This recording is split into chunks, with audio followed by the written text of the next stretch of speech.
guys like music? Yeah! Are you sure? Yeah!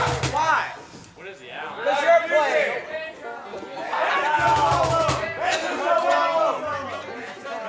Who even are you?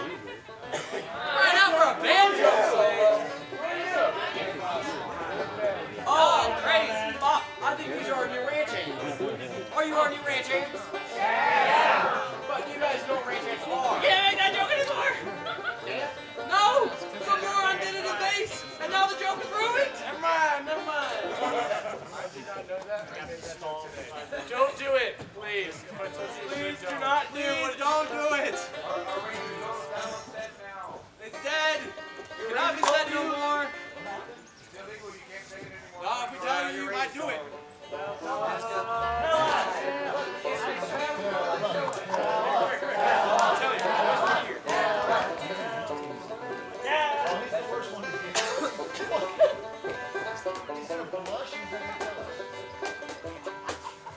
Don't do that.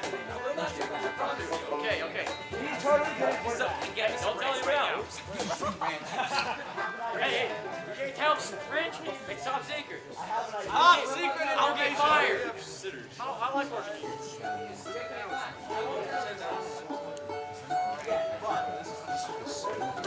It's high energy. I trust you.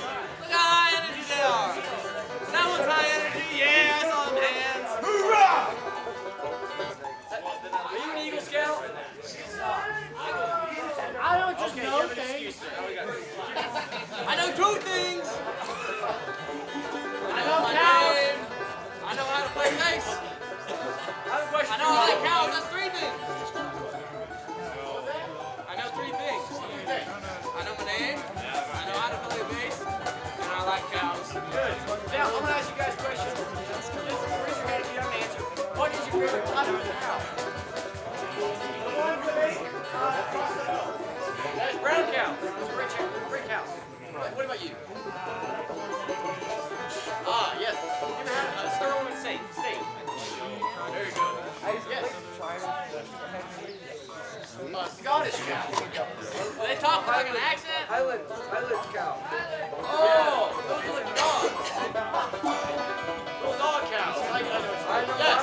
I like the kind of cow you can turn to steak. Yes. Angus. That's an Angus cow. Yeah. Yes. What? Cows don't make coffee? You mean chocolate? Yes. They all make coffee. What's that? What is that? What? The children, they yearn. They yearn for the mines! Did Cypher's mine recruit you guys?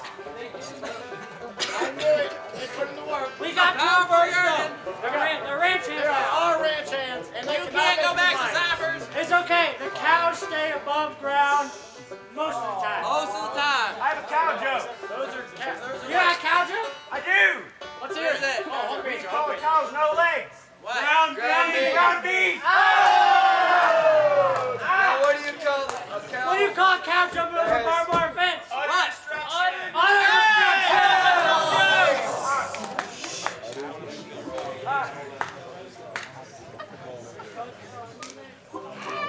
Okay, guys, what do you call a cow with two legs? Wait. Lean beef. Yeah, lean beef. What do you call it? Where do you find the cow? No way.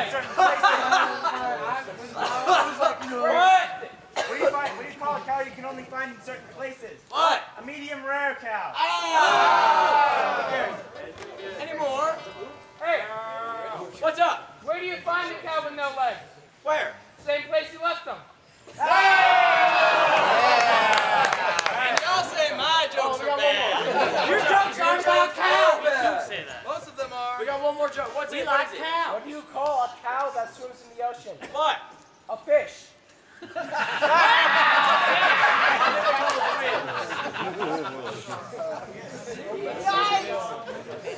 There is no ocean around here. There's an ocean of fools right there. Smithy. That's happened. I found it like 2 weeks ago. I just haven't been wearing that much. Remember that week ago? I don't remember. see the blood-sucking Beaubien. Bessie doesn't exist! I'm not telling them about that. Our lawyers have informed us that there are no blood-sucking bovines. If you hear sucking noises Just because it was at last night night, at campsite 11. stay in your tent. No, it wasn't a campsite 11, it was the end of the campsite.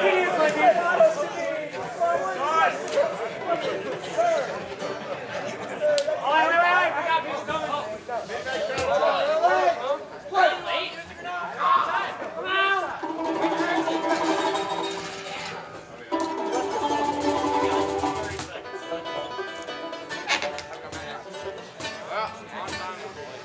Hey, wait.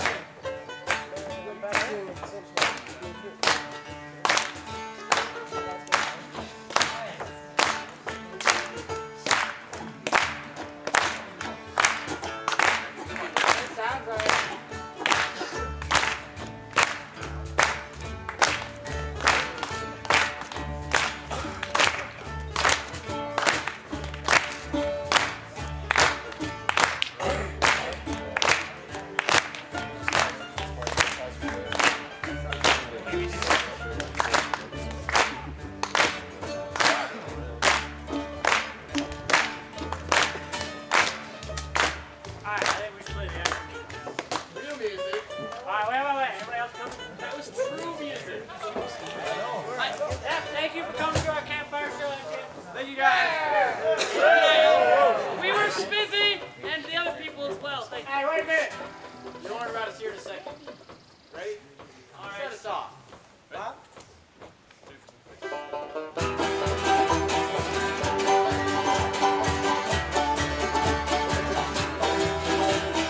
I was out riding by the sleigh with a deer and all around the midnight run. In and out of the town while the sun was sinking down. I stopped to drive away the cold. Drive me see, drive away the cold. In the corner of the room sat a man with burning eyes, and he called for drinking around. But the whiskey came too slow, and he turned as if to go. He dropped that ancient buggy down. He pistoled it down for me to the ground. When he turned around to me with that smile still on his face, and I saw his arm walking towards the door. So I turned and asked him when he started beating helplessness. And he was in the middle of the floor, and someone hollered, "Even up the score!"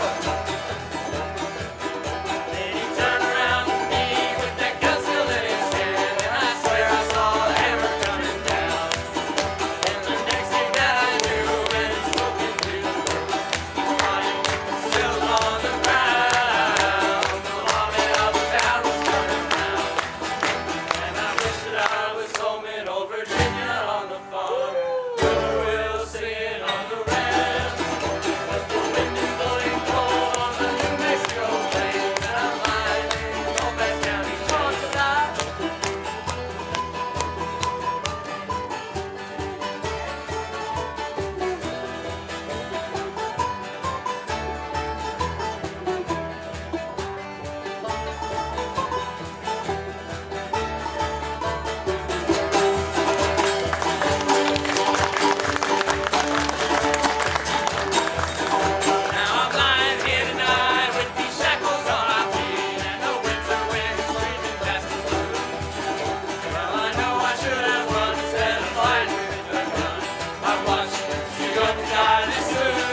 gentlemen of the jury, we are gathered here for a momentous occasion, for we are here for the trial of one Clive Youngblood in the manner of capital murder. I am the presiding judge, Mr. Spooky Boot. Over there is our wonderful, smart, intelligent, smart prosecutor, Mr. Smithy.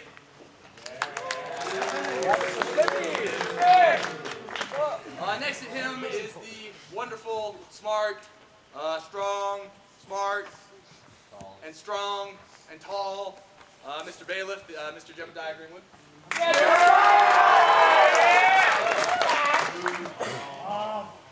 And over there is the mail order lawyer. I don't think that term is right. From the correspondence school, because legally I have to give the defense, that guy a defense. So I think his name is Automatic Fastbender. Not even close.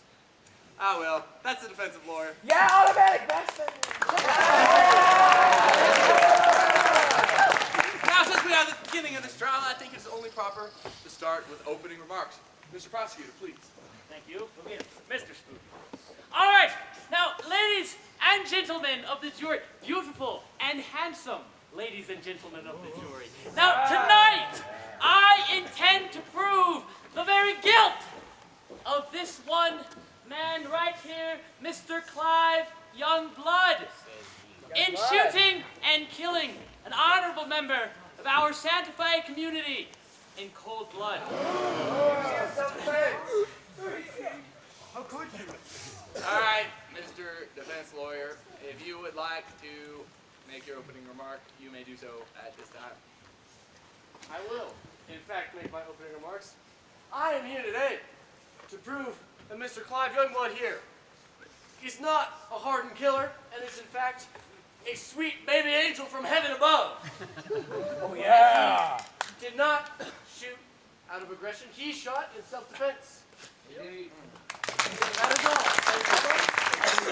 Well, those were certainly interesting opening remarks. Mr. Prosecutor, would you like to examine the defendant? Oh, I sure will.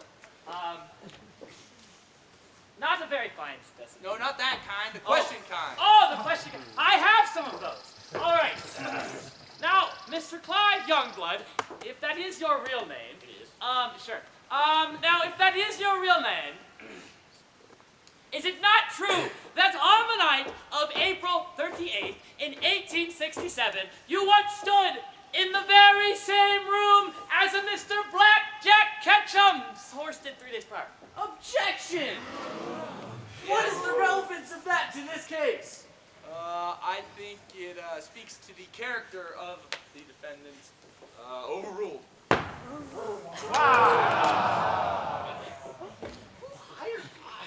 All right, now, for my next question. Is it not also true that on the fateful night in which you shot and killed a man, that when you walked into said establishment, you saw a sign which said, "No weapons," but yet you still brought a weapon? Of course I have my gun. It's the Wild West. All right, now, ladies and gentlemen of the jury, I would like to point out that the defendant did just admit to breaking the rules. The prosecution rests. Hang him. All right, Mr. Fender, if you would like to attempt to salvage the situation, you may do so at this time. Salvage it, I shall. Mr. Youngblood, Yes? would you care to explain what exactly happened that night? Oh, yes, I will. So I was out riding in a cold and cruel evening, and, I stopped at this old saloon to have my drink of chocolate milk. So I walk in there, and I see this man pissed with this poor old barkeep to the ground. I saw blood. So I walked over and I said, "Wait, sir." Objection! Objection! He pulled Now- his gun on me, and I pulled my faster. I shot him right between the eyes. Oh, I like I'm that not part. supposed to say that. Well, he deserved it. Well, the part that I was attempting to object to before the defendant rudely interrupted me is how could he possibly know what happened on that very night? Your Honor, he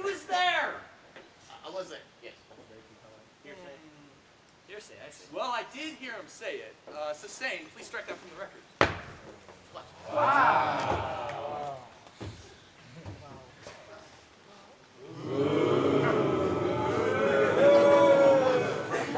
I have one last question for you, Mr. Youngblood. Yes? Do you suspect that this man who pistol whipped the bartender and who you shot and killed was, in fact, a member of the Santa Fe ring? Why, yes, I do.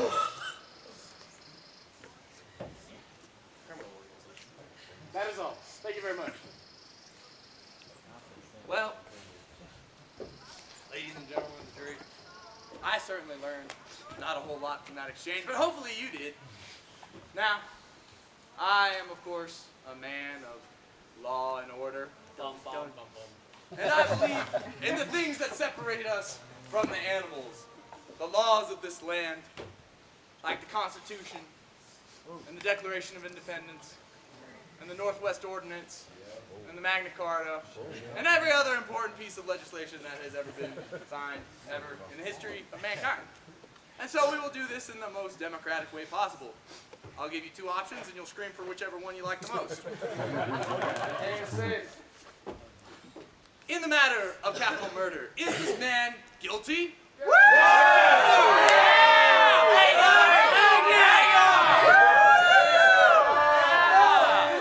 Or is he innocent?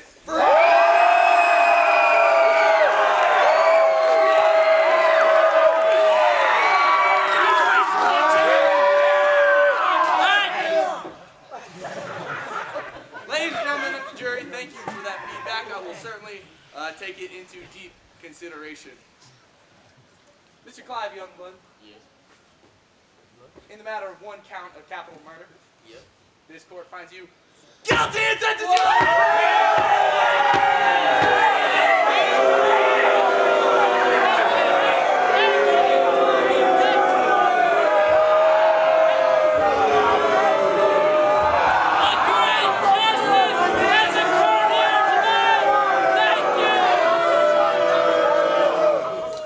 They clearly wanted him to be free. Clearly! What a terrible judge! Can you believe How hideous, deformed, ugly? No, he Dude, doesn't. that bailiff was weird, man. He was crazy. Right. We gotta do something. We gotta do something. It cannot stand. Oh, I did Really, see I you was was also quite funny, not an attractive. Yeah, Boss, we very gotta active, do yeah. something about this. We cannot let such an injustice stand. Or sit. I know! About lay down. We come up with a plan! A plan! I like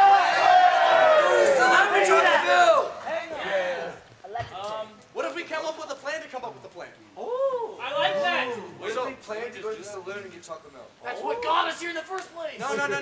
I think we should come up with a plan to make a plan to Drink chocolate milk. to save Clive. Save him, yes! yes. All right, how about we come up with a plan later, and then we regroup? Yes. All right, break on the count of 3. 1, 2, 3. Move. Wait, what are we breaking? What are we breaking?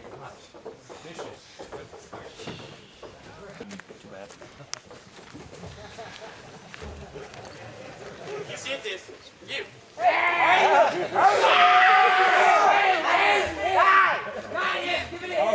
I know you're innocent.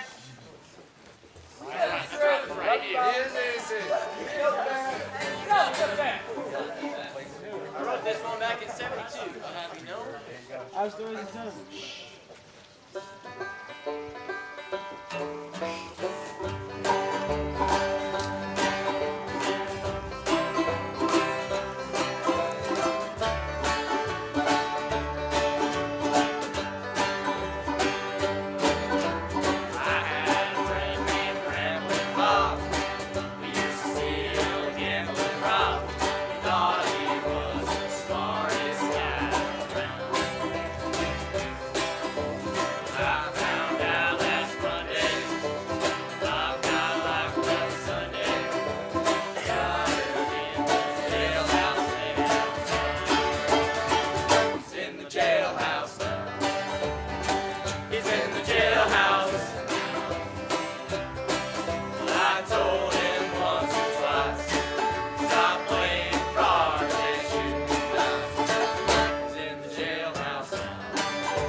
in the jailhouse now.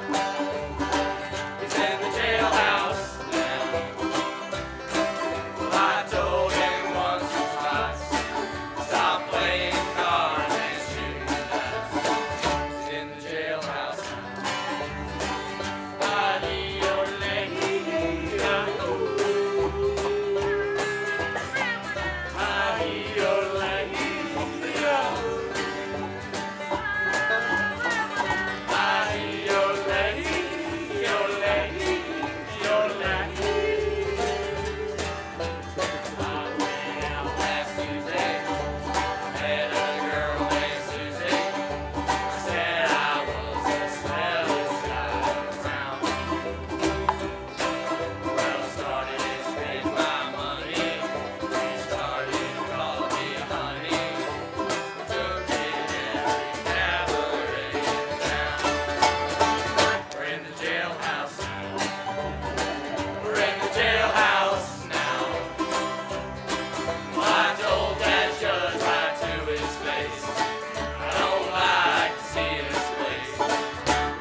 Come on, boy. Get on. You'd be the one in jail, you know that? Yeah, well, if I had it my way, you'd already be up in the tree. Yeah, what tree? You really thought you could kill someone with a Santa Fe ring and get away with it? Well, all I had to do was pull the trigger, so Ha! yeah. You just gave us the key to go after your ranch now. There ain't nothing that's gonna stop us now. We're coming for you and all the ranch. You can tell old Smithy he'll be swinging from the tree next. What? Yeah. Oh, yeah. I hate that stupid criminal.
Whew.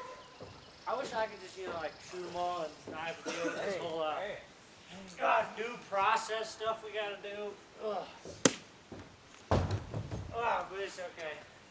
Clive, you're quiet now. I'm taking a nap. You shut up, stinky old man. Yeah, whatever. He'll be dead soon enough. Long day. Go. All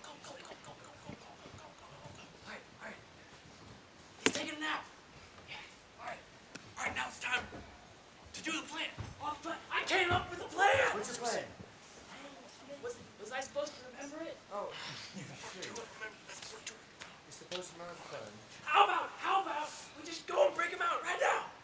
Oh, that's an idea. Or we could go to the saloon, eat chocolate milk.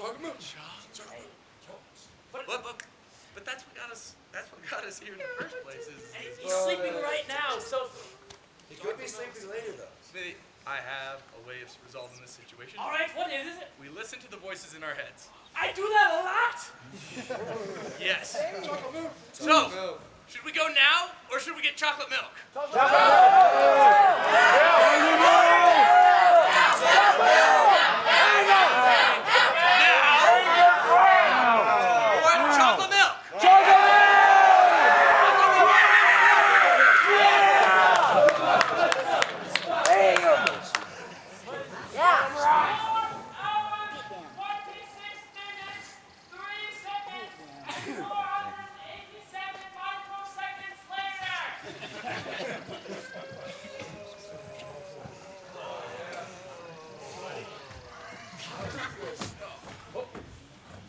Winston!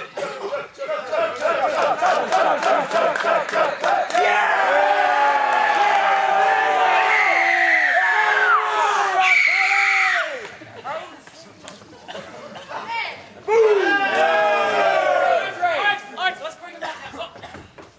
You dropped something. Don't think about it too hard. Hey, put it in the vest. Something's bound to go wrong. Here, I'll just hold it. Wait. There we go. Whoa, what are you fellas doing here? Alright, come on. Just come on out of the door. We're here. Oh, wait a second. No, I know how these work.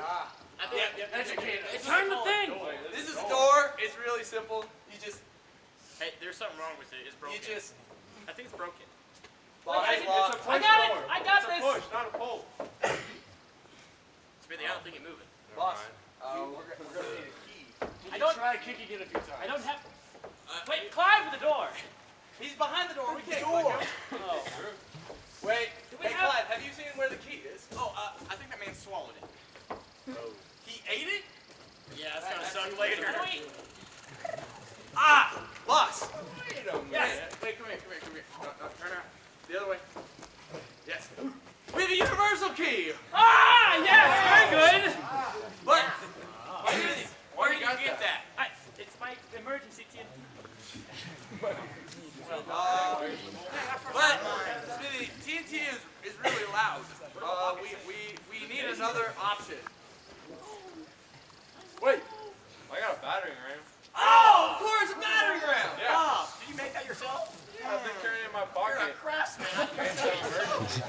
well, Smithy, we have another choice here. The voices in my head. The voices in our head will help us out. They always do. Do we want dynamite?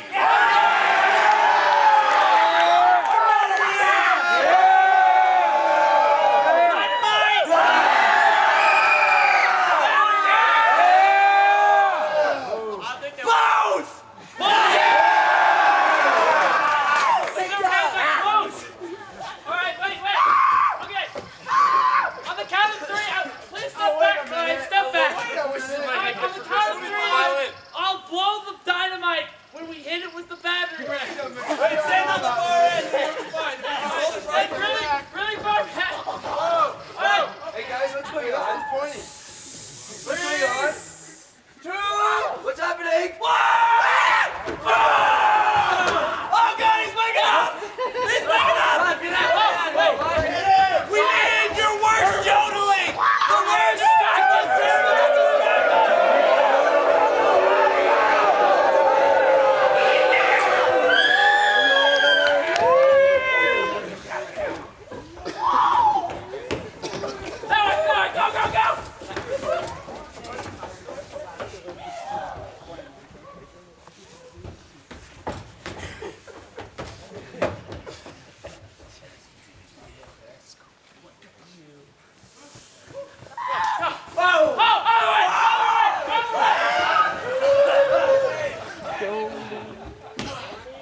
existed out here in the 1870s. And they were a mining organization of sorts, but mostly criminals. And they believed that there was gold in these here hills. Mining! There was not. There was no gold here. Maybe up north, but not down here. And so what they would do is they would come in, and if they couldn't get you to leave their land, they'd find some way to get the law to do it for them. They paid off every judge and jury and prosecutor all over the Colfax County area. And in return, they would drive the ranch hands out, or they'd hang them from the trees. And so ranches like this one and the Beaubiens would band together eventually, about 2 years from now, in what will soon to be known as the Colfax County War. And that is where I come from. Because my job is to kill Beaubiens. You will try!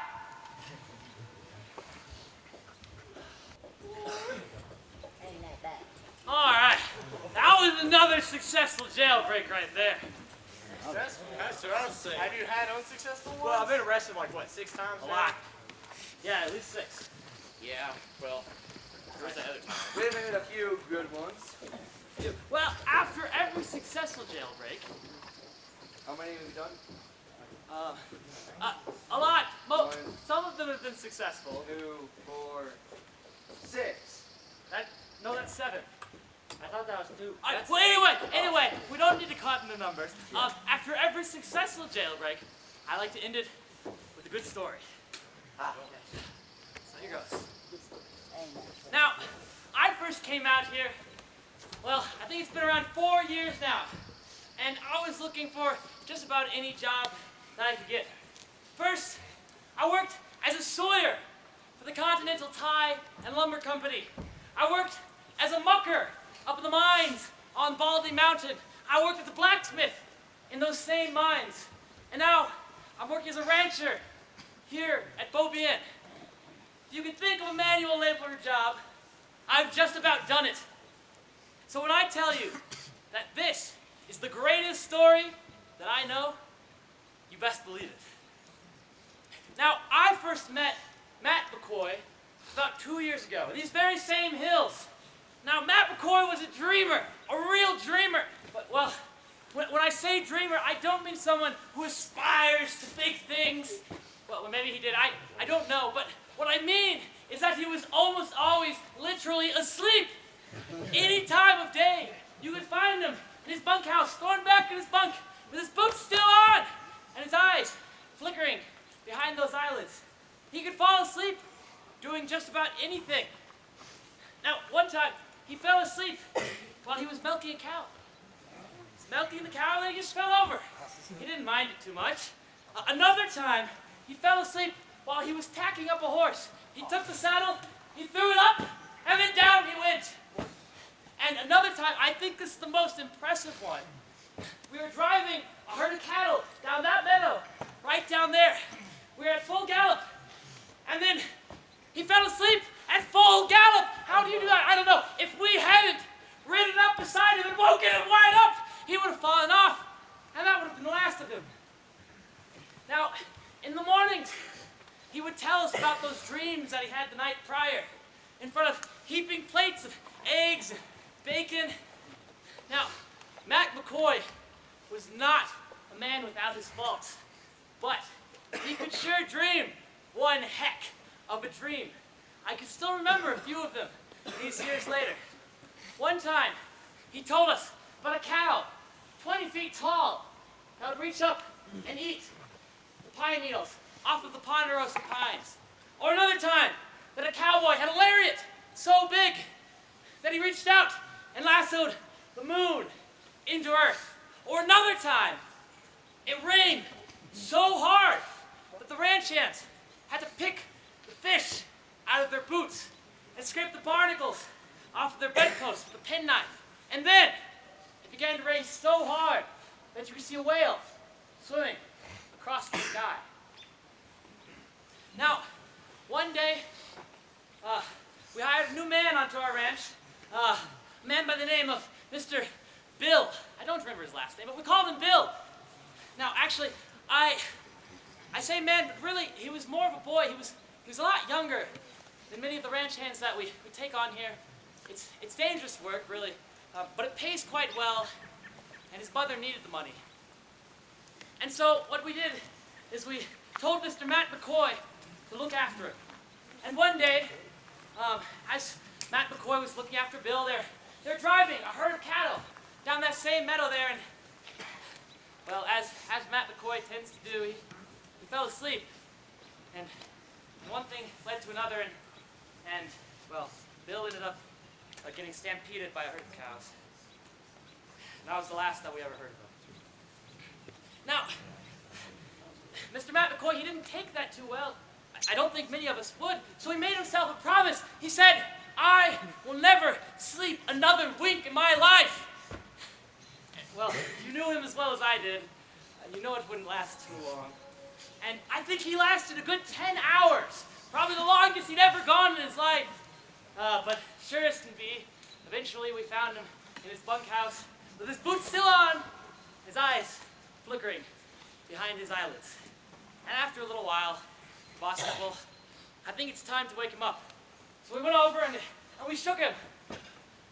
But he didn't wake up. And so we shook him harder, and still he didn't wake up, so we took matches, and we burned them against his hands.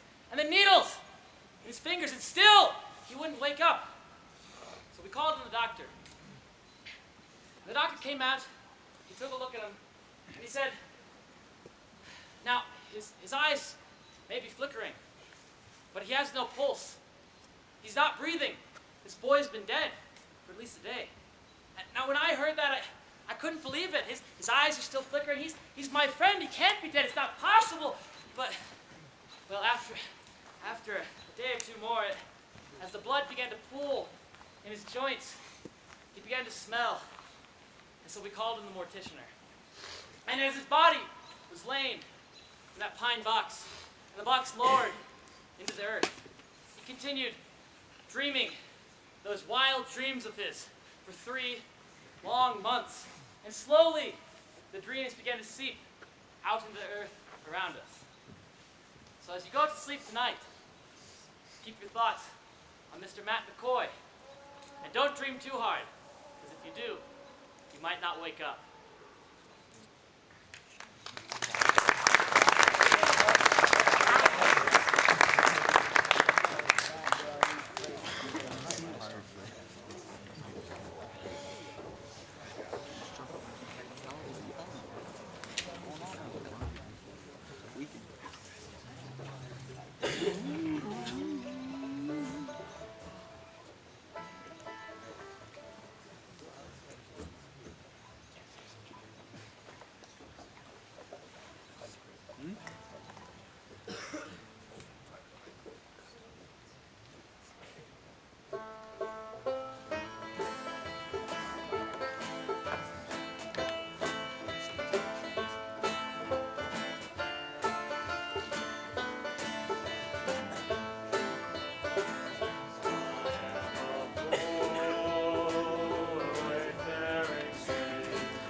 simple question for you.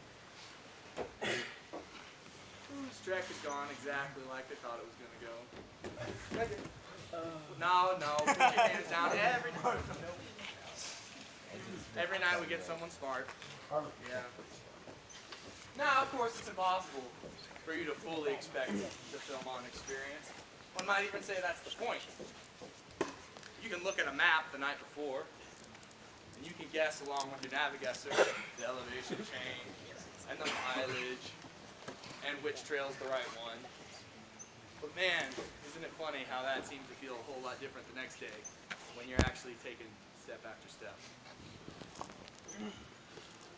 Despite that, despite all the challenges that it brings, still something pretty special that happens out here, if you're lucky. Now, I came out here many moons ago, like many of y'all. Now, I was a +1 on the council contingent. I met the rest of my crew in base camp the first day, because I had wisely chosen to skip a shakedown hike. And our ranger picked us up, herded us like ducklings, put us on the bus, drove us to 6 Mile Gate, piled off, and learned all the important things. How a bear bag works, how to cook food on a whisper light, proper red roof procedure. And then we went off.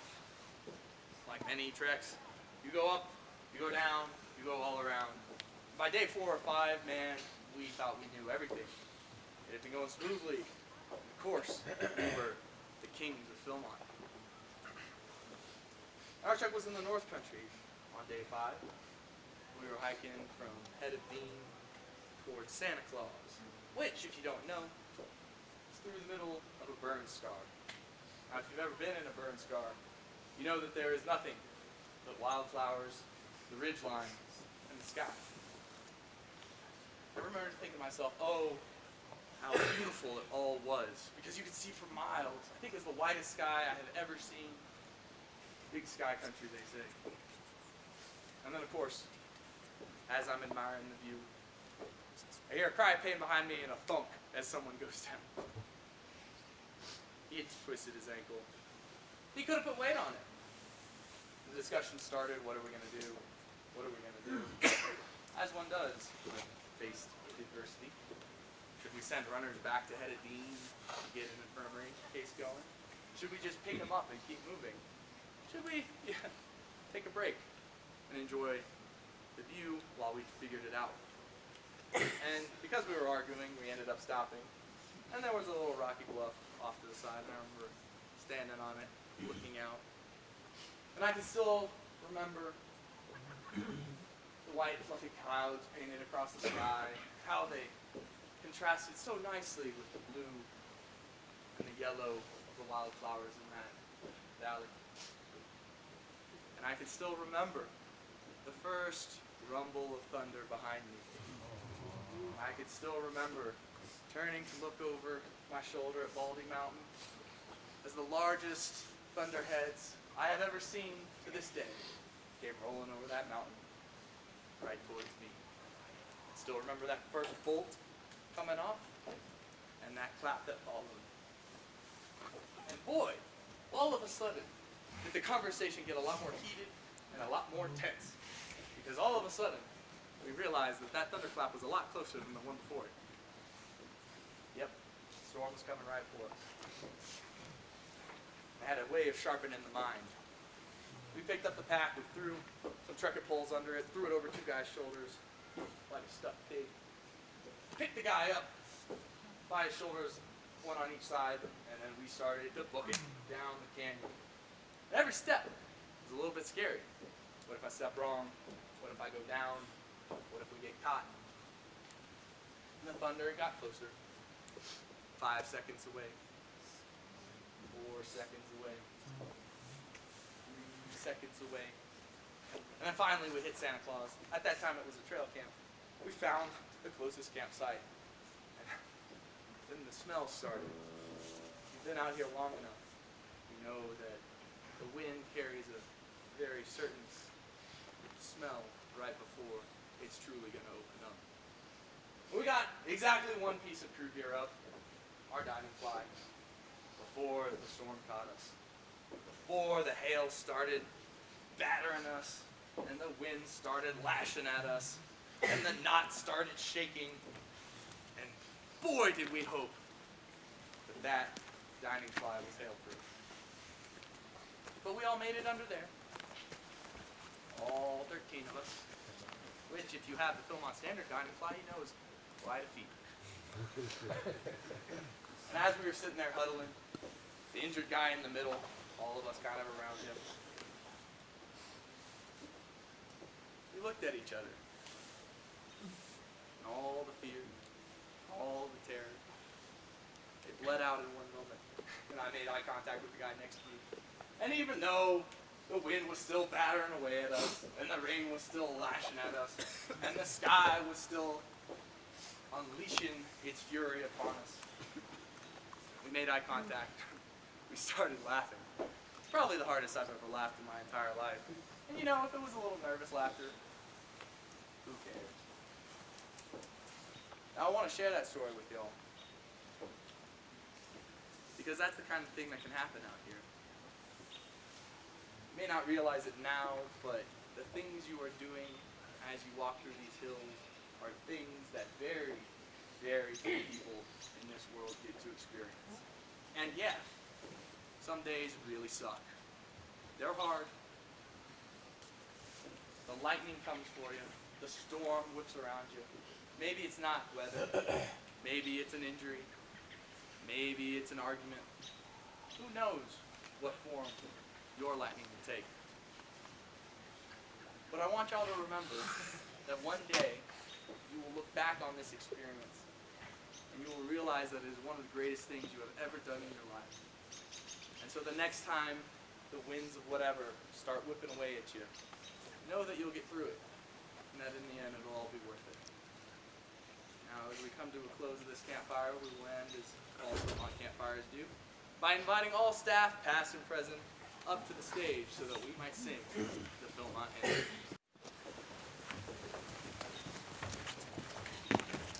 Feel free to sing along and stand up if you know the words.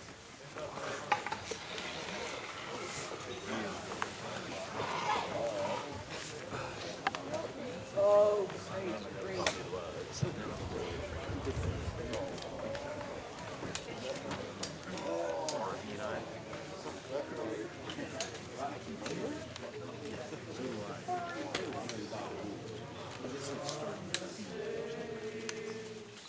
Starlit skies above, past and covered hills, country that I love. Philmont, here's to thee, scouting paradise, out in God's country tonight. Wind and whispering pines, eagles soaring high, purple mountains rise against an azure sky. Philmont, here's to thee, scouting paradise, out in God's country tonight. All right, ladies and gentlemen, thank you very much for coming out to our camp.